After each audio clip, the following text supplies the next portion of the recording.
अस्सलाम वालेकुम नाज़रीन, आप देख रहे हैं प्रोग्राम गोया और मैं हूं अरसलान खालिद। आज के प्रोग्राम में हम बात करेंगे, इस वक्त हमने देखा कि इतवार का जो जलसा है, जो बड़ा यादगार और तारीखी जलसा जिस तरह से क्लेम किया जा रहा था, अब उसके बाद बहुत सारी चीज़ें खुलकर सामने आ रही हैं। कहीं पर जो डैमेजेस हैं उनकी बात की जा रही है, जो नुकसान ग्रेटर इकबाल पार्क को पहुँचा है उसकी मद में कोई 60 से 70 लाख रुपए का नुकसान है जो कहा गया इस जलसे के नतीजे में वहाँ पर हुआ है। फिर मुकदमात दर्ज करने की बात है और वो नून लीग की जो आला क़यादत है उसके हवाले से मुकदमात दर्ज करने की बात है।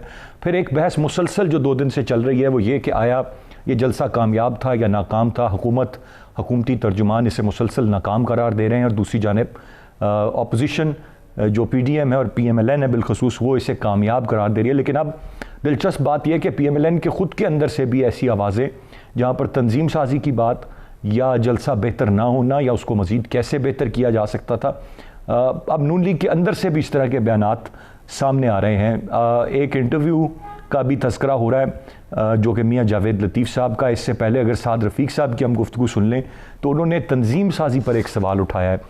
फिर मरियम साहिबा के हवाले से कि वो किस तरह से इस पार्टी को लेकर चल रही हैं। बहुत सारे लोगों का ख्याल है कि उन्होंने बहुत बेहतर अंदाज में ये भागदौड़ संभाली है और बड़े मुश्किल वक्त में she is leading from the front और सारे मामलात को लेकर बहुत अच्छे तरीके से आगे चल रही हैं। जबकि एक तबका या नाकदीन एक तरफ दूसरा जो ख्याल जाहिर किया जाता है वो ये कि वो नाकाबिल तलाफ़ी किस्म का नुकसान पार्टी को पहुँचा रही हैं। और नवाज शरीफ साहब का भी बयानिया इस पार्टी को नाकाबिल तलाफ़ी नुकसान पहुँचा रहा है, जिसने पार्टी के अंदर एक बहुत बड़ी डिवाइड क्रिएट कर दी है। और फिर यहाँ तक भी शायद कहा जा रहा है कि जो बयानिया ले लिया है नून लीग ने या मरियम साहिबा ने, नवाज शरीफ साहब ने, उसको अवाम और ख़ास तौर पर लाहौर या पंजाब के अवाम जिनमें मकबूलियत थी नून लीग की, वो उस तरह से उसको सपोर्ट नहीं कर रहे। यही वजह है कि हमने जो 13 दिसंबर का जलसा देखा वो उतना सक्सेसफुल या कामयाब नहीं था जिसकी तवक्को है। मरियम साहिबा ऑन द अदर साइड कहती हैं कि जगह कम पड़ गई थी। ये भी कहा गया कि प्रोपोगंडे के ज़रिए कुछ मीडिया चैनल्स शायद उसको गलत रंग देते रहे या बेहतर पिक्चर नहीं दिखाते रहे। ये भी बात सामने आ रही है। तो एक मौजू, एक बहस, एक चीज़ जो मुसलसल इसमें है और इसमें अबव ऑल एक सिग्निफिकेंट चीज़ जो है वो डेडलाइन है। 31 जनवरी तक की डेडलाइन PDM ने हुकूमत को दी है। एक डिक्लेरेशन भी है, एक ऐलान भी है जिसमें हमने देखा दस्तखत भी हैं और कुछ बातें की गई हैं जिनमें हाइब्रिड निज़ाम को ख़त्म करने की बात है, नए इंतखाबात की बात है, शफाफ इंतखाबात की बात है। लेकिन 31 जनवरी तक मुस्ताफ़ी होने की बात है। अदरवाइज़ PDM क्या लाएमल इख्तियार करेगी वो देखना है। शाह महमूद कुरैशी साहब, हुकूमती लोग कह रहे हैं जी 31 जनवरी क्यों, आप 31 दिसंबर तक ही अपने इस्तीफ़े भिजवा दें। फिर ये बहस के ज़िमनी इलेक्शन होंगे अगर मुस्ताफ़ी होते हैं या दोबारा से इलेक्शन होगा, ये भी एक सारा मामला है। मैं चाहूँगा इस सारे मामले पर हम आज के प्रोग्राम में ज़रा तफसील से बात करें। बट इसके साथ साथ एक और जो इम्पॉर्टेंट चीज़ है आज, वो हमने देखा कि हाल ही में जो एक पेट्रोलियम का बहरान हुआ था जहाँ पर यह हुकूमत घुटने टेक दिए थे, बिल्कुल बेबस नज़र आई थी। कीमतें कम होने के बाद पेट्रोल गायब हो गया था, दारुल हुकूमत से भी गायब हो गया था, बड़े शहरों से भी, छोटे शहरों से भी। और पेट्रोल पंप्स के पास होने के बावजूद सेल नहीं किया जा रहा था और रेट ऑफ द गवर्नमेंट पर एक सवाल था और कोई कुछ नहीं कर पाया था और अल्टीमेटली जो कीमतें हैं पेट्रोलियम की वो रिवर्ट करनी पड़ी। अब ये एक इंक्वायरी रिपोर्ट है जो मुकम्मल हुई है। इसमें कुछ सिफारिशात हैं जिसमें ओगरा को ख़त्म करने की बात है, किसी अफसर की तैनाती के हवाले से तज़किरा किया गया है कि इमरान अबड़ो साहब हैं जो उनके ख़िलाफ़ ज़ाब्ता सिफारिश भी करते रहे, दीगर मामलात थे। तो ये सारी चीज़ें हैं जो इसमें सामने आई हैं। लेकिन अब ओगरा को आया ख़त्म किया जाएगा या किस तरह से ओवरकम किया जा सकता है और बचा जा सकता है कि माजी में इस तरह के बहरानी कैफियत ना पैदा हो और जो हुकूमत फ़ैसले ले वो मामलात बेहतर अंदाज में आगे चलें। आया ये मुमकिन हो पाएगा या नहीं, मैं चाहूँगा हम थोड़ा सा कवर अप करें, थोड़ा सा टच करें इस रिपोर्ट को भी। गेस्ट पार्टिसिपेंट्स का तारुफ कराता चलूँ। प्रोग्राम में हमें ज्वाइन किया मुर्तज़ा सोलंकी साहब ने, सीनियर सहाफ़ी और तज्ज़ियाकार हैं। बहुत शुक्रिया सोलंकी साहब आपके वक्त। काज़ीम चौधरी साहब हमें प्रोग्राम में ज्वाइन कर रहे हैं, आप भी सीनियर सहाफ़ी और सीनियर तज्ज़ियाकार हैं। ताहिर मलिक साहब हमारे साथ प्रोग्राम में मौजूद हैं, आप भी सीनियर तज्ज़ियाकार हैं। तीनों मोअज़्ज़ज़ मेहमानों का बहुत शुक्रिया। सोलंकी साहब, स्टार्टिंग फ्रॉम यू, गुफ्तगू का आगाज़ करूँगा। सर, एक बहस है और ये बहस थम नहीं रही है। ये 13 से पहले भी थी कि आया 13 को क्या होने जा रहा है। 13 के बाद भी आज जब हम देख रहे हैं कि 15 तारीख हो गई है तो सवाल यही है कितने लोग थे, लोग ज़्यादा थे, कम थे, ग्रेटर इकबाल पार्क भरा नहीं भरा, जलसा कामयाब था नहीं था, तंजीम साजी ठीक है नहीं थी। बहस यही मुसलसल चल रही है। सर, आप इस सारी सूरत को कैसे देखते हैं? शुक्रिया। ये जो बहस चल रही है, ये बहस जो सवालात उठाए जा रहे हैं कि जी ये कामयाब था या नहीं था, अगर इस जलसे की कामयाबी से ये मतलब था कि जलसा ख़त्म होगा तो इमरान खान की सरकार गिर जाएगी, तो ऐसा नहीं हुआ। लेकिन इस तरह का कोई दावा पीडीएम ने किया नहीं था कि इस जलसे के बाद जो है वो हुकूमत गिर जाएगी। ये जो जलसों की एक सीरीज़ थी, उसका आखिरी जलसा ज़रूर था जी, लेकिन ये एक उनकी जो तहरीक है उसका एक अहम नुक्ता था। उसके बाद कुछ और उन्होंने करना है।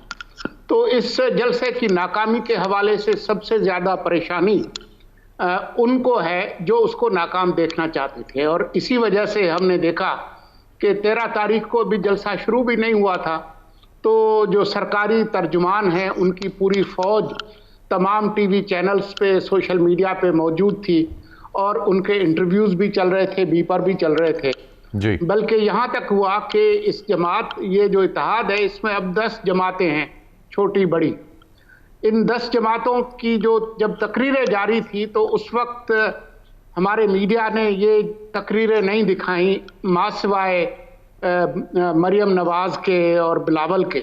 बाकी जितने भी लोग थे उनकी तकारीर नहीं दिखाई गई, बल्कि उसकी बजाय जो लेकिन सोलंकी साहब, as a matter of fact अगर 11 जमातें हैं और उसमें पीएमएलएन के भी काफ़ी लोग हैं खिताब करने वाले जो पहले से ही कर रहे थे, और फिर 11 कायदीन, तो ये आप भी समझते हैं कि कितना दिखाया जा सकता है, कितना नहीं। एयर टाइम की क्या आप तो बहुत तजर्बाकार हैं, बेहतर समझ। 11 जमातें इसलिए कहा गया था कि उसमें मोहसिन दावड़ शामिल थे, वो निकल गए हैं, तो अब ये 10 जमातें हैं। मोहसिन दावड़ के निकलने की जो वजूहात हैं उस पर हम बात नहीं करते, लेकिन बात यह है कि मासिवाए मरियम के और बिलावल के और जो लोग थे उनकी तकारीर नहीं दिखाई गई। उसकी बजाय हमें हुकूमती तर्जुमानों के बीपर और इंटरव्यूज़ और प्रेस कॉन्फ्रेंसेस जो है वो देखने को मिली, और वो अब भी जारी हैं। मिसाल के तौर पर शाह महमूद कुरैशी जो है, उनका काम वजारत खारजा है, वो भी इसमें अपना हिस्सा डाल रहे हैं। फिरदौस आशिक अवान भी डाल रही हैं, फयाज चौहान भी डाल रहे हैं, तो यहाँ पर जो बैठे हैं शहबाज गिल वो भी, शिबली फराज, ये तमाम लोग इसमें कोशिश में लगे हुए हैं। इमरान खान खुद, उन्होंने वो कुत्तों के साथ एक तस्वीर जो है वो दिखाई ट्विटर पे, और ऐसा दिखाने के लिए कि जी मुझे परवाह नहीं है। लेकिन जलसा अभी ख़त्म नहीं हुआ तो उनकी ट्वीट्स आना शुरू हो गई कि देखें जी ये क्या हुआ है, इन्होंने तो कुछ नहीं किया, फला नहीं किया। भाई अगर इनका जलसा नाकाम हो गया है तो आपको जो करने के काम हैं उन पर आप तवज्जो दें। जो आपने अब तक जो 1 दर्जन जो कमीशंस बनाई थी, आटे की, चीनी की, गैर मुल्की कर्जों की, तो फला जो अद्वियात की, उनका क्या हुआ? अब एक और आपने वो कमीशन जो है वो हमारे खाते डाल दी है। राइटली सेड सोलंकी साहब, आपने राइटली पॉइंटेड, ये वो चीज़ें हैं जो करने की हैं, इन मुतल्लिका वजारतों से रेलेवेंट हैं। एक आध तो तर्जुमानी करे या एक आध तो शाह महमूद कुरैशी ये बताएं कि सऊदी अरब के साथ ताल्लुकात कैसे हैं। वो $3 अरब जो हमने लिए थे, 1 अरब उन्होंने वापस ले लिए। जो उधार तेल मांग रहे थे वो हमारा बंद हो गया। अब $1.5 अरब चीन से लेकर और $50 करोड़ अपने डालकर वो कर्जा वापस कर रहे हैं। जो बताने के काम है वो बताते नहीं है। राइटली सेड, जो बताने के काम है वो बताए नहीं जा रहे, और जो नहीं करने के काम है चक्कर में जो मुतल्लिका नहीं है, बिलखसूस इनकी वजारतों से नहीं चलती, कारकर्दगी से चलती है। राइटली सेड सर, आपने बिल्कुल दुरुस्त पॉइंट आउट किया। चौधरी साहब, मैं आपसे जानना चाहूँगा सर, अगर आप जितना तालिब इल्म हैं या जानते हैं या देखते आए हैं, हम जो तारीख़ इस वक्त पूरी सियासत की है, जलसों की है, उसमें सर कोई मैकेनिज़्म तो होता नहीं है किसी जलसे को गेज करने का रफली कि वो ये कामयाब है या नाकाम। जिसका जलसा होता है वो कभी नहीं मानता मेरा जलसा नाकाम हुआ, और हुकूमत या जो भी on the other side of it होता है वो हमेशा से उसको नाकाम कह रहा होता है। वो यही 2011 में, चाहे जब इमरान खान साहब ने पहला जलसा कर लिया था और बड़ा जलसा कर लिया था, तब भी इसी तरह हम देख रहे थे कि पीपल्स पार्टी की गवर्नमेंट थी और बीपर्स पे काउंटर किया जा रहा था कि जी कोई ख़ास बात नहीं है, कोई बड़ा जलसा नहीं। आज भी हम देख रहे हैं गवर्नमेंट काउंटर कर रही थी, कहा जा रहा था जलसा ठीक नहीं है। ये हतमी तौर पर तय कैसे होगा कि जी जो जलसा था वो कामयाब हुआ, जलसा नाकाम हुआ, बेहतर हो सकता था, नहीं हो सकता था? ऑपोजिशन को नज़र आता है कि जगह छोटी पड़ गई, हुकूमत को नज़र आता है पंडाल ही नहीं भरा। मुझे इस बात पर शदीद अफसोस है, एक एको है इरसलान, अगर आप इसको ठीक करवा दें। जी सर। मुझे इस बात पर शदीद हैरत है, अफसोस है कि पाकिस्तान के मीडिया के पास करने के लिए कोई काम बाकी नहीं बचा। एक जलसा बाजौड़ में हो, हुंजा में हो, गिलगित में हो, कराची में हो, लाहौर में हो, उस जलसे के लिए अगर 8 टीवी पर तकरीबन 150 मुख्तलिफ लोग आके गुफ्तगू करेंगे तो एक हाइप क्रिएट करने की कोशिश की जा रही होगी दोनों साइड से। और ये हुआ इस जलसे के हवाले से। ये जलसा नाकाम हुआ या कामयाब हुआ, मैं इस बहस पे नहीं जाना चाहता, लेकिन क्या मीडिया इसी काम के लिए रह गया है कि उसके सीनियर लोग चीख चीख कर पाकिस्तान की हुकूमत पर, पाकिस्तान के वज़रा पर, पाकिस्तान के पॉलिटिशियंस पर चीखना शुरू कर दें? ऐसा मुनासिब नहीं है। हम मीडिया के लोग हैं, हम पार्टी नहीं होते, हमें पार्टी होना नहीं चाहिए। लेकिन आप मुझे ज़रा ख़ुद बता दीजिए अपने ही तज्ज़ियात के हवाले से कि पाकिस्तान में कितने जर्नलिस्ट अब ऐसे रह गए हैं जो इम्पार्शियलिटी को बरकरार रखते हुए अपनी गुफ्तगू को करना चाहते हैं। वो कितने लोग थे जो 13 तारीख को जलसे में मौजूद थे? मैं इस बहस पे भी नहीं जाना चाहता, लेकिन ये बहस मुझे ज़रूर करनी चाहिए कि मीडिया के कितने एक्टिव रिपोर्टर्स वहाँ मौजूद थे, मीडिया के कितने एंकर मौजूद थे जिन्होंने तज्ज़िया करना था, वो तज्ज़िया निगार कितने थे वहाँ पर जो इस पर तज्ज़िया करना चाहते थे। हम एक छोटे मामले को एक बड़ा मामला बनाकर उस पर हाइप क्रिएट कर कर ये समझते हैं कि हर दफ़ा हम जब भी ऐसा कुछ करेंगे हम हुकूमत गिरा देंगे। मीडिया का काम मुझे ये बताएं, ये मामला जो आप जिस तरफ इशारा कर रहे हैं, ये क्या एक छोटा मामला है? 13 दिसंबर 10 जमातें, अब जिस तरह सोलंकी साहब ने फरमा दिया 11वीं निकल, 10 जमातें अपोजिशन की एक मुतालबा लेके एक सीरीज़ ऑफ जलसाज करते हैं और फिर हतमी तौर पर एक जलसा करते हैं, मुस्ताफ़ी होने की बात कर रहे हैं, बड़े जलसे ग्रेटर इकबाल पार्क में। इज़ इट दैट इग्नोरेबल के इस पर बात ना की जाए या उतनी बात ना की? क्या ये जमात इस्लामी ने जो जलसा यहाँ किया था उससे बड़ा था? क्या इमरान खान ने जो जलसा यहाँ किया था उससे बड़ा था? क्या मोहतरमा बेनज़ीर भुट्टो ने जो जलसा यहाँ किया था ये उससे बड़ा था? यकीनन नहीं था उससे बड़ा, उससे छोटा था, बहुत छोटा था। उन जलसों पर बात करें, वो जो तारीख़ी जलसे हैं। अगर मंटो पार्क की बात ही करनी है तो फिर मंटो पार्क पर कायद आज़म ने जो तकरीर की, जो जलसा था, उस पर बात कर ली जाए, जो पाकिस्तान की तारीख़ में एक संगे मील है, जो पाकिस्तान की बुनियाद है, जो पाकिस्तान की ज़िंदगी और मौत के मामले के हवाले से एक हतमी फ़ैसला उस वक्त की उम्मत मुस्लिमा और पाकिस्तान और इंडिया के मुसलमानों ने किया था। इस जलसे में क्या इसकी आउटपुट क्या थी? क्या मैसेज क्या दिया गया? मैसेज ये दिया गया कि हम 8 तारीख को आरिया पार कर देंगे, 13 तारीख को आरिया पार कर देंगे, फरवरी में आरिया पार कर देंगे। अब वो जनवरी आ गया, चले फ़र्ज़ करें जनवरी तक इमरान खान इस्तीफ़ा नहीं देता तो फिर क्या मार्का मार लेंगे, क्या हो जाएगा? काजी हुसैन अहमद साहब ने भी वहाँ धरना देने की कोशिश की थी, मोहतरम इमरान खान साहब ने भी 120 दिन से ज़्यादा कितना वहाँ धरना दिया। धरनों के साथ हुकूमतें नहीं गिरा करती, धरनों के साथ हुकूमत तब गिर सकती है जब इस्टेब्लिशमेंट उसकी सपोर्ट में खड़ी हो, और अगर इस्टेब्लिशमेंट को ही गाली दी जा रही हो तो इस्टेब्लिशमेंट इनके साथ खड़ी होकर इमरान खान की हुकूमत को गिराने के लिए कोई एक्ट नहीं करेगी। चौधरी साहब, आपका पॉइंट आ गया सर, राइटली पॉइंटेड सर, बात आपकी पहुंच गई मुझ तक। मैं एक ब्रेक ही जाने पड़ूंगा। ब्रेक से वापस आकर हम ताहिर मलिक साहब को भी शामिल गुफ्तगू करेंगे, उनका पॉइंट ऑफ व्यू लेंगे, साथ रहिएगा।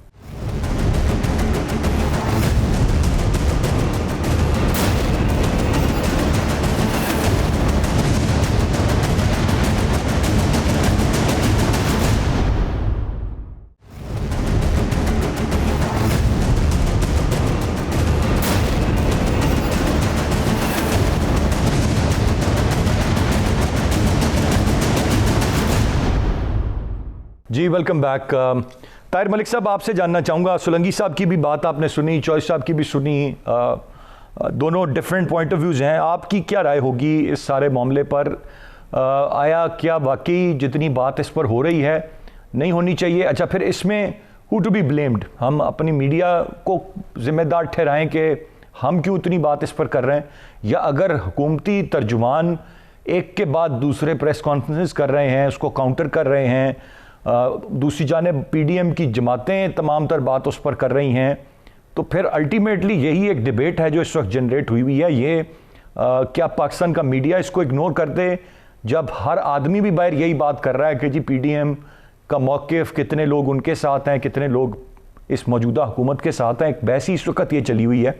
इज़ इट दैट इग्नोरेबल कि आप इसको कहें कि नहीं, उतनी बात इस पर नहीं करते? मेरे ख्याल में ये सारी इलीट की लड़ाई है। देखें, इसमें हुकूमत ने और अपोजिशन ने बड़ी कामयाबी से अवाम को रोज़मर्रा ज़िंदगी में जिन मुश्किलात का, जिन तकालीफ का सामना है, उसके नज़रअंदाज करके, और बयानिए की एक जंग है जो तर्जमानों में, प्यादों में और कंटेनर के ऊपर खड़े हुए और इक़्तिदार के ऊपर महल में तशरीफ़ फरमा लोगों के दरमियान ये बयानिए है। आम आदमी ये जानना चाहेगा, उसका गिला मीडिया से ये ठीक है कि अंडा 20 रुपए का कैसे हुआ है। आम आदमी ये जानना चाहेगा कि हुकूमत ने बर वक्त LNG क्यों नहीं इंपोर्ट की, सर्दियों में उसे गैस क्यों नहीं मिल रही। आम आदमी ये जानना चाहता है कि बिजली के जो यूनिट हैं उसमें ₹1.25 इजाफा क्यों हुआ। आम आदमी ये जानना चाहता है कि जो दावा वजीर ख़जाना और वजीर आज़म ने किया कि हमने अक्टूबर के बाद जो नेशनल डेब्ट है उसमें कम, तो फिर कल जून की स्टोरी के मुताबिक 97 अरब पाकिस्तान के खसारे में इजाफा कैसे हुआ स्टेट बैंक की रिपोर्ट के मुताबिक। तो ये सारे वो सवालात हैं जिनसे एक आम आदमी जो है वो कतई ताल्लुक है। अगर जब अपोजिशन का कोई जलसा हो रहा है तो एक गली मोहल्ले में जो मजदूर और किसान है उससे लाताल्लुक नजर आते हैं, और फिर ये अगर तर्जुमान कोई बात कर रहे हो तो आम आदमी उसकी तरफ भी कान नहीं धरता। तो हमें ये देखना होगा कि आम आदमी की हालत इज़ार जो है वो कैसे बेहतर हो सके। तो ये चूंकि एलीट है और एलीट की लड़ाई है तो इसके अंदर आम आदमी मैटर नहीं करता। तो ये वजह है इसलिए कि, और मीडिया का ये काम है कि वो ये बताए कि पिंडाल में तो एक आम आदमी होता है ना सर, जो ट्रैवल करके भी आता है और शामिल होता है, तो आम आदमी होता है। जो इस जलसे के पिंडाल में होगा वो आम आदमी होगा ना सर, या नहीं होगा? सर, आम आदमी से मुराद ये है कि ये जो हमारी सियासी पार्टियों की रीच है वो मिडिल क्लास तक है। वो अब आम आदमी अगर आप देखना चाहते हैं तो अमेरिका में जो ब्लैक लाइव्स मैटर है मूवमेंट चली, जो मशरकी पंजाब में भारतीय किसान रोड पे है मोदी सरकार के खिलाफ, वो एक आम किसान कहाँ है इस तहरीक में और कहाँ है हुकूमत के साथ? मजदूर, किसान, दिहाड़ीदार मजदूर, तालिब इल्म, क्लर्क, डाकिया, चौकीदार, डेंटर, पेंटर, ये लोग कहाँ हैं? इनके पास रोजगार नहीं है, इनकी जिंदगी मजीद मुश्किल हो गई है। लेकिन ना ये हुकूमत के साथ हैं और ना ये अपोजिशन के साथ हैं। अगर ऐसी बात होती, जो लेडी हेल्थ वर्कर का जो एहतजाज था, जो निचले दर्जे के सरकारी मुलाजमीन का एहतजाज था, जो पाकिस्तान में किसानों का एहतजाज था, जो तालिब इल्मों ने अपने हकूक़ के लिए एहतजाज किया, उस पर हमारी सियासी जमातों ने और हुकूमत ने कोई पोजीशन ही नहीं ली। तो जो इक़्तिदार के महल में बैठे हैं वो उसे बरकरार रखना चाहते हैं, वो उन मुराद से हाथ धोना नहीं चाहते, और जो अपोजिशन है वो कंटेनर से इक़्तिदार के महल में जाना चाहती है। तो इसी तरह हमने देखा कि माजी में ताहिर कादरी साहब कनाडा चले गए, कंटेनर पे खड़ा शख्स वज़ीर आज़म बन गया। लेकिन मुझे और आपको, आम आदमी को जो ख्वाब दिखाए गए कंटेनर पे चढ़ के, वो लोग तो वज़ीर बन गए, मुशीर बन गए, सदर पाकिस्तान बन गए। लेकिन आम आदमी जो है वो सर्दी में इनकी तकरीरें सुनने के लिए उसके पास गर्म कपड़े नहीं हैं, उसके पास जुराबें नहीं हैं, वो अंडा अपना उसके लिए खाना उबला हुआ मुश्किल हो गया।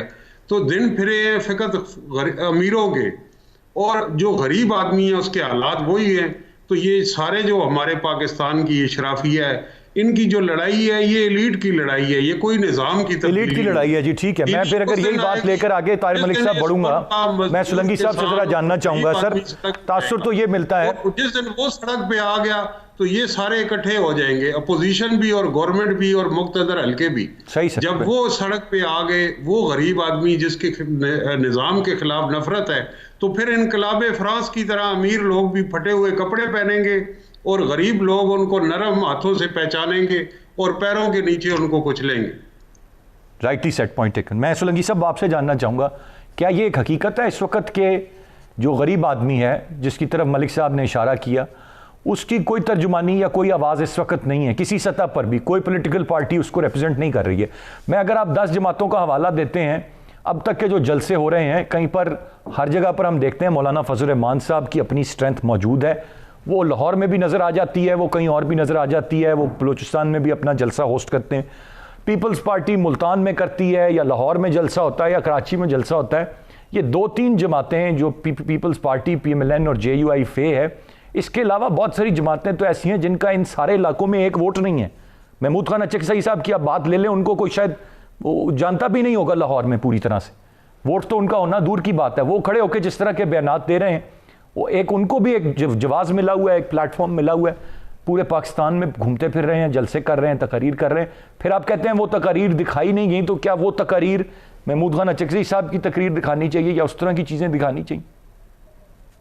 देखिए जी, ये पाकिस्तान की बदकिस्मती है कि यहाँ पर एक जो वफाकी जमहूरी सियासत उसको पनपने नहीं दिया गया। पाकिस्तान पीपल्स पार्टी एक ज़माने में चारों सूबों की जंजीर होती थी, बुनियादी तौर पर ये पंजाब की पार्टी थी। अब जिस तरह से मुतअद्दिद जो मार्शल लॉ और सियासी इंजीनियरिंग के नतीजे में उसको कहाँ तक महदूद कर दिया गया है, इसी तरह से बहुत सारी, किसी ज़माने में नेशनल अवामी पार्टी एक बाएं बाजू की एक जमहूरी पार्टी होती थी जिसमें पख्तून, बलोच, सिंधी, सभी पंजाबी सब लोग शामिल थे।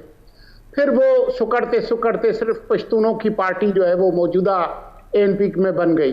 तो ये तो एक अलग एक लंबी बहस है कि ये जमातें जो है वो सुकड़ के छोटे इलाकों में महदूद हो गई हैं। ये मुल्क की जमहूरियत के लिए अच्छी बात नहीं है।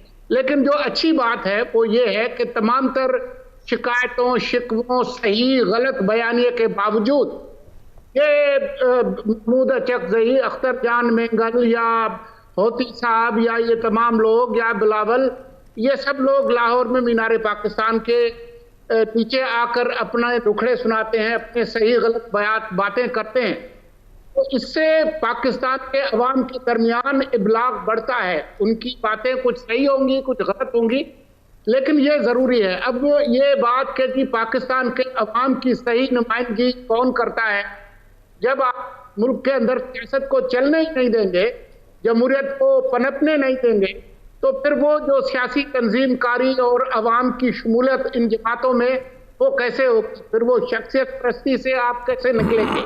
वो जमात मजबूत कैसे होंगी? आप उस प्रोसेस को चलने नहीं देते। इस मुल्क के अंदर जो तारीख है उसको वो आपके सामने है।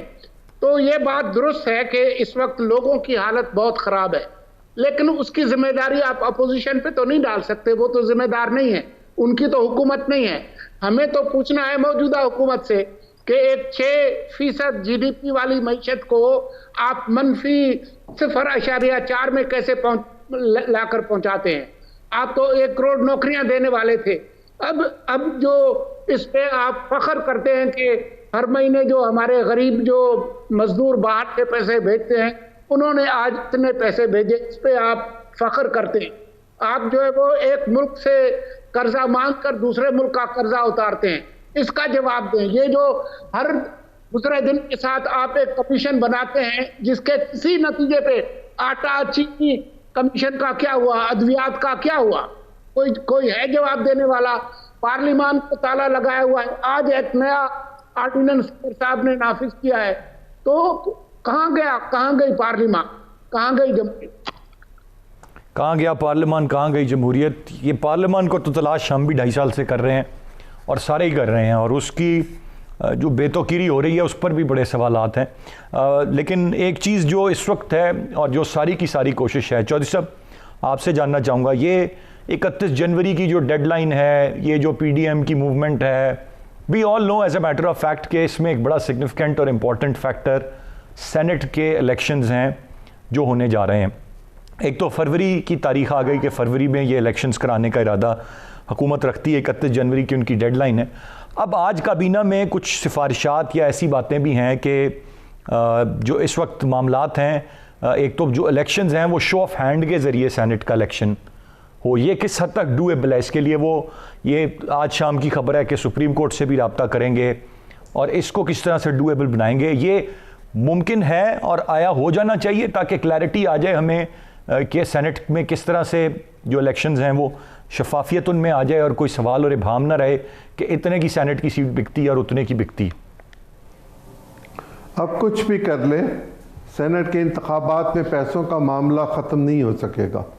आप शो ऑफ हैंड से कर लें तो जो कैंडिडेट्स होंगे वो पॉलिटिकल पार्टी की लीडरशिप को टिकट लेने के लिए पैसे देंगे। और वैसे ये काम इतना आसान नहीं है, कॉन्स्टिट्यूशन को बदलना पड़ेगा और मौजूदा हुकूमत में ये सख्त हिम्मत और नंबर नहीं है कि वो ये काम कर सके, आइनी तरमीम कर सके। पाकिस्तान के दस्तूर में ये लिखा हुआ है कि इंतखाबात जो हैं वो खुफिया रायशुमारी से होंगे। सिर्फ 2-3 चीज़ें हैं जो खुफिया रायशुमारी से नहीं होती, और उसमें बजट का एक मामला है, वोट ऑफ नो कॉन्फिडेंस का मामला है। बाकी सारे मामलात में तो वोट जो है वो डब्बे में डाला जाता है। अगर ये इसको बदलना चाहते हैं तो इसका मतलब ये है कि इस हुकूमत की नीयत ठीक नहीं है, और ये इस मामले को लेकर फिर लोकल बॉडीज़ के इलेक्शन पर भी आएंगे। और लोकल बॉडीज़ का ये तरीक़ाकार 79 में इख्तियार किया गया था जब मार्शल लगा हुआ था, और उस वक्त अपनी मर्ज़ी के चेयरमैन और मेयर बनाए गए थे। अगर ऐसा करना है तो फिर पॉलिटिकल पार्टीज़ तो ये काम पहले ही कर चुकी हुई और करती रही हैं, तो फिर एक दफ़ा हो जाएगा तो क्या फ़र्क पड़ेगा मुझे या आपको। आपने और मैंने अगर इलेक्शन लड़ना होगा तो हमें फ़र्क पड़ेगा, अदरवाइज़ हमें कोई फ़र्क नहीं पड़ेगा। जहाँ तक पार्लियामेंट के एक्टिव होने का मामला है, पार्लियामेंट को एक्टिव हुकूमत ने और अपोजिशन दोनों ने करना होता है। ज़रा मुझे ये बता दीजिए कि अपोजिशन कितनी लेजिस्लेशन लेकर आई, कितनी चीज़ें जो ऐसी हैं जो कमेटियों के पास गई और वहाँ से अप्रूव होकर आई या वहाँ से रिजेक्ट होकर आई और उनमें हिस्सा लिया गया हुआ। कमेटी की मीटिंग में जाते नहीं हैं, पार्लियामेंट में शोर होगा होता है, एक दूसरे पर तनकीद की जाती है, नाम लेकर हाथ उठा के उंगली उठा के तमाम जमहूरी रवायात की पासदारी जो है उसको पामाल किया जाता है। लेकिन चौधरी साहब कोई नियत ही नहीं नजर आई ना कि हुकूमती वज़रा माहौल बेहतर रखना चाहें, वो चाहें कि हेल्दी डिबेट हो। अगर आपने ये रिवायत बना ली है कि चंद एक आपके ख़ास लोग हैं, मैं नाम नहीं यहाँ पर लेना चाहता, सभी काबिल एहतराम है, अब अगर वो वज़ीर भी बन गए हुए हैं, लेकिन वो चंद 1-2 वज़ीर हैं जिनकी गुफ्तगू जो उनके लहजे की करख्तगी है, आपने उनको माइक देना है, उन्होंने इधर उधर छक्के चौके मारने हैं, आग लगा देनी है पार्लियामान में और फिर रास्ता अपना नाप के निकल जाना। और आप माइक भी उन्हीं को देते, बड़े काबिल और अच्छे लोग हैं, अच्छी गुफ्तगू फरमाने वाले। उन बेचारों की मेरा नहीं ख्याल कभी बारी आती है, महीनों गुजर जाते हैं, उनको माइक ही नहीं मिलता। हुकूमती लोगों की मैं बात कर रहा हूँ जो अच्छी अफाम तफहीम की बात करेंगे, बेहतर बात करेंगे, एक बेहतर ब्रिज बनाएंगे। बहुत सारे लोग हैं बट वो उनको कोई जानता भी नहीं है, पार्लियामान में वो इग्नोर होते हैं। काबिल मजम्मत है पार्लियामान की कार्रवाई में इस तरह की गुफ्तगू। पार्लियामेंट में तो नाम भी नहीं लिया जाता, इशारा भी नहीं किया जाता, मुअज़्ज़िज़ और फाजिल रुकल का लफ्ज़ इस्तेमाल किया जाता है। यहाँ तू मैं गाली, माँ बहन की गाली तक तो चली पड़ी, बाकी क्या बच गया? कौन सही चौधरी साहब, मैं जरा क्विकली आपकी इजाज़त से मैं जरा मलिक साहब की भी राय ले लूंगा ब्रेक पे जाने से पहले, फिर मैंने आप लोगों से कमेंट लेना है पेट्रोल बुरहान की रिपोर्ट के बाद। मलिक साहब, आप कैसे देखते हैं सर, सेनेट इलेक्शन कितना इंपॉर्टेंट है और ये हुकूमत जो कुछ नए इरादे रखती है, खुफिया रायशुमारी आइन के तहत दर्ज है पर शो ऑफ हैंड की बात कर रहे हैं, फिर ये जो सब कुछ घूम रहा है 31 जनवरी की डेडलाइन और ये सब पीडीएम का, ये भी तो सेनेट इलेक्शन के गिर्द घूम रहा है ना सर? इसके 3 पहलू हैं। देखिए, सबसे पहले तो वज़ीर आज़म इमरान खान साहब बारहा और बड़ी तवातर से ये कह रहे हैं कि एनआरओ नहीं दूंगा, लेकिन मैं इलेक्टोरल रिफॉर्म्स पे और चीज़ों पे डायलॉग करना के लिए तैयार हूँ। तो वो एजेंडा शेयर करें अपोजिशन के साथ, कौम के साथ भी, कि वो कौन सी इलेक्टोरल रिफॉर्म्स हैं, सिर्फ कह देना काफ़ी नहीं। और दूसरी तरफ जो हमारे दोस्त भाई सोलंकी साहब बता रहे थे कि जी ये दुरुस्त है कि जमहूरियत को चलने नहीं दिया जाता, लेकिन आप ये बताएं कि चंद माह पहले जो सेक्रेटरी इलेक्शन कमीशन का तकर्रर अपोजिशन और गवर्नमेंट मिल के करती है, तो क्या हमारी अपोजिशन ने देखा कि जिस शख्स को हम बना रहे हैं क्या उसमें अहलियत है इलेक्टोरल रिफॉर्म्स करने की, और अब उनका क्या किरदार है? आज उसका ब्लेम गवर्नमेंट पे तो सिर्फ नहीं जाएगा, जो मौजूदा सेक्रेटरी इलेक्शन कमीशन है उन्होंने क्या रिफॉर्म्स इस सिस्टम में की हैं या क्या उनका विजन है, वो कौम को बताने के लिए भी तैयार नहीं। तीसरा पहलू है जो अपर हाउस है सेनेट का, उसकी तश्कील आइन की स्पिरिट ये थी कि जो लोग हमारे इलेक्टोरल प्रोसेस में रुकने असम्बली बराह रास्त मुंतखब नहीं हो सकते, वो टेक्नोक्रेट हैं, वो जिंदगी के मुमताज़ शहरों की शहरी हैं और वो प्रोफेशनल है और वो छोटे सूबों की इकाइयों से ताल्लुक़ रखते हैं, उनके लिए एक अपर हाउस हो बराबरी की बुनियाद पे।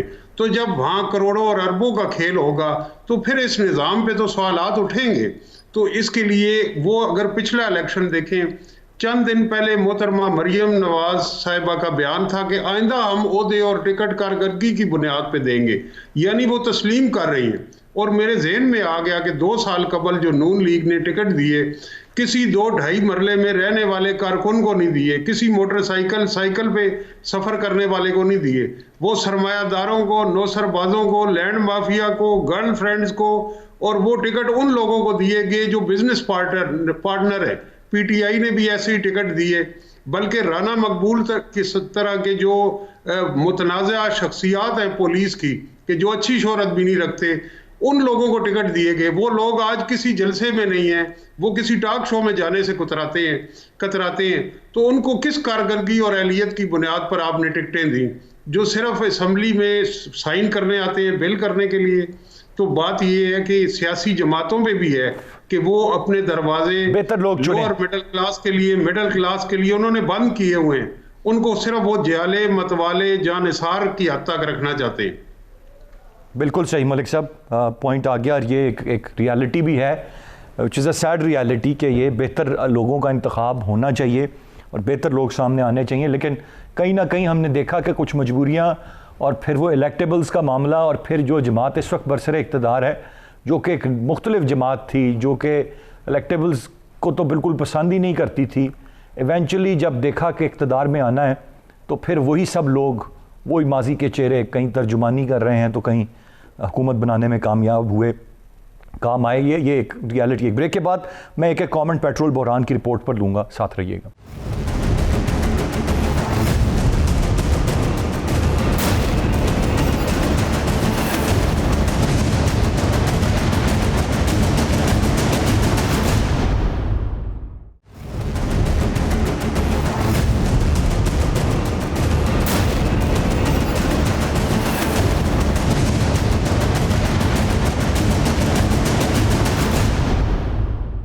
जी वेलकम बैक। सोलंकी साहब, ज़्यादा डिटेल में जाए बगैर कैसे देखते हैं आप ये जो इस वक्त पेट्रोल बहरान की रिपोर्ट है, इसमें क्या कुछ है? ओगरा को ख़त्म करने की बात की जा रही है, किसी की गलत तैनाती की बात है, कोटे की बात है, 15 दिन के बजाय महीने में रिव्यू हो। How do you see it sir? देखें जी, वो हुकूमत जो अपनी एक अखलाकी जो ताकत है वो खो देती है, तो उसके बाद फिर ये इस तरह की जो कार्रवाइयाँ हैं उन पे कोई आदमी न उसको कोई अहमियत देगा, न उसकी कोई इज्जत होगी। बात यह है कि पिछले 2.5 साल में इस तरह के मुतअद्दिद वाक़यात हुए हैं। आटे का बहरान था, चीनी का बहरान था, दवाइयों की कीमतों में 600% इजाफे की बात है। पेट्रोल जब सस्ता था तो उस वक्त जब आपको ख़रीदारी करनी थी तो आपने नहीं की। अब आप ये कमीशन करते हैं, जो है इस पे इल्ज़ाम तो फलां पे। लोग जो है वो आपकी इस तरह की जो कार्रवाइयाँ हैं उनको अहमियत नहीं देंगे, कोई एतबार नहीं करेंगे जब तक जो पिछली जो आपने कार्रवाइयाँ की हैं उस पर आप कोई काबिल ज़िक्र इक़दामात नहीं उठाते। चीनी का आप देख लें, क्या हुआ? किसी को पता चला? किसको सज़ा मिली? आटे का कुछ पता चला? गैर मुल्की कर्जों पे आपने बनाया ये कमीशन, उसका क्या हुआ? तो ये आगे दौड़ पीछे छोड़ कार्रवाइयाँ, कमेटियाँ, इंक्वायरियाँ जिनका कोई नतीजा ना निकले, शायद उस कागज की ज्यादा अहमियत है जिस पर ये इंक्वायरी रिपोर्ट बनाई गई है, बजाय इंक्वायरी रिपोर्ट के। चौधरी साहब, सर आप कैसे देखेंगे सर इस रिपोर्ट को? कुछ इसमें पॉजिटिव है, कुछ पॉजिटिव आउटकम है कि कोई रिपोर्ट बनी, कुछ उसके मंदरजात, कुछ चीज़ें हम तक पहुंची, चीज़ें शायद बेहतर हों, या कुछ खास नहीं है इसमें? ये कोई 160 सफ़े की रिपोर्ट है, मैं इसको पूरा पढ़ तो नहीं सका, लेकिन मैं एक बात सिर्फ कहना चाहता हूँ, इसके अलावा मेरे पास फिल वक्त कहने को कुछ नहीं है। जब मेरे मफादात का टकराव होगा तो मैं अपने मफादात के तहफ़्फ़ुज़ के लिए कुछ भी कर लूँगा। जब वो कंपनीज और वो पेट्रोल पंप जिन्होंने स्टोर करके रखा हुआ था और वो नहीं मार्केट में दे रहे थे तेल या पेट्रोल, जो भी आप कह लें, तो वो उनके मफादात का मामला था। 10-12 दिन के अंदर अंदर कीमत में रद्द-बदल आने का इम्कान पहले से नज़र आ रहा होता है। इस पर सट्टा भी होता है और इंटरनेशनल मार्केट जो है उसके इंडिकेटर्स भी बता रहे होते हैं। पाकिस्तान की इस हुकूमत के कुछ लोग ऐसे हैं जो इस तरह के कारोबार में मौजूद है और इस हुकूमत के भी करीब है, या हुकूमत उनको दूर कर दे या हुकूमत उनसे ये कारोबार लेकर कोई दूसरा कारोबार उनको कह दे कि आप कर लें। हुकूमत साजी में मफादात का अगर अपना तहफ़्फ़ुज़ करना है तो फिर पूरी कौम को डूबना होता है। ताहिर मलिक साहब, सर अपनी राय फरमा दें, आप कैसे देखते हैं सर इस सारे मामले को?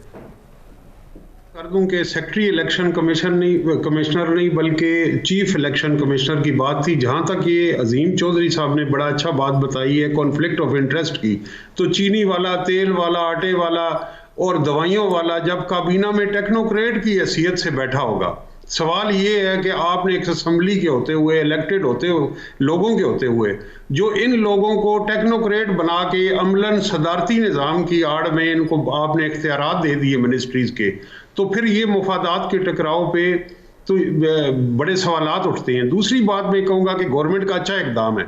देखिए, आज तक ये रिपोर्ट्स कभी इंक्वायरी हुई तो आवाम को बताई नहीं गई, कम से कम पब्लिक तो हुई जिस पे मैं और आप बात कर रहे हैं। इस पे हमें हुकूमत की तारीफ करनी चाहिए। तीसरा, जो शौकत अजीज साहब ने और जनरल मुशर्रफ ने किया, अथॉरिटीज इधर बनाई, अथॉरिटीज बनाना दुरुस्त इकदाम था, लेकिन अथॉरिटीज के पर काट दिए, वो नादरा हो, ओगरा हो, पेमरा हो, उनको मिनिस्ट्रियों के नीचे आपने पाबंद कर दिए। उनको अथॉरिटी का मतलब है कि वो एक अथॉरिटी है, अपने बाय लॉज बना सकते हैं, डिसीजंस ले सकते हैं। उनको एम्पावर नहीं किया और फैसले प्राइम मिनिस्टर सेक्रेटेरिएट में होते हैं, मिनिस्ट्रीज में होते हैं और अथॉरिटीज के ऊपर ब्लेम आता है। तो या तो अथॉरिटीज खत्म कर दें या उनको पूरी तरह एम्पावर करें। Rightly set. बहुत शुक्रिया अदा करना चाहूँगा मैं तीनों मौजूद मेहमानों का। गुफ्तगू आपने सुनी, सो बहुत सारी चीज़ें हैं। एक तरफ जहाँ पर ऑपोजिशन है, डेडलाइंस हैं, वहीं पर एक मुसलसल प्रेशर, एक सवाल टू डिलीवर एंड परफॉर्म, वो इस गवर्नमेंट से भी है और उसमें बहुत सारे मसाइल हैं, बहुत सारी चीज़ें हैं। जिस तरह आज की हमने पूरी एक गुफ्तगू की, वो उसमें अगर हमें कहीं कमी नज़र आती है, कहीं एक मसला नज़र आता है, तो गरीब आदमी की तर्जुमानी नहीं है। अगर गरीब आदमी की तर्जुमानी की जा रही है तो वो सिर्फ इस आड़ में कि अपनी बात करनी है और साथ आप कोई एक पॉपुलर नारा ले लें। सवाल ये छोड़े जाते हैं कि आया गरीब आदमी की किसी को दिल से फ़िक्र या परवाह है या नहीं है, किसी पॉलिटिकल पार्टी को कोई दर्द रखती है या नहीं रखती है, या ये गरीब आदमी सिर्फ वोट के लिए इस्तेमाल होगा और इक़्तिदार बख्शने के लिए इन उमरा को इस्तेमाल होगा। अहम सवाल है। आज के प्रोग्राम से इतने। अरसलान खालिद को इजाज़त दीजिए। अल्लाह ने के पास।